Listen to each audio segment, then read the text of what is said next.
شہر حیدرآباد کے علاقے اٹاپور میں اس وقت شدید سنسنی پھیل گئی جب زیر تربیت IPS آفیسر ادے کرشنا ریڈی نے زہریلی شے پی کر مبینہ طور پر خودکشی کرنے کی کوشش کی۔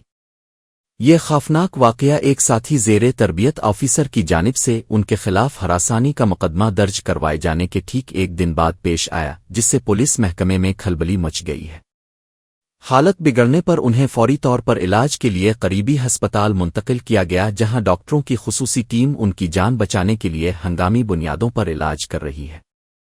ابتدائی اطلاعات کے مطابق وہ اپنے خلاف مقدمہ درج ہونے اور بدنامی کے خوف سے شدید ذہنی تناؤ اور پریشانی کا شکار تھے، جس کی وجہ سے انہوں نے یہ سخت قدم اٹھایا۔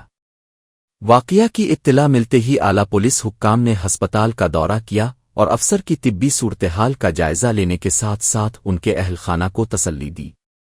پولیس نے اس تمام معاملے کی سنجیدگی سے باقاعدہ تفتیش شروع کر دی ہے اور واقعے کی اصل وجوہات اور پس منظر کا پتہ لگانے کے لیے تحقیقات کا دائرہ وسیع کر دیا ہے۔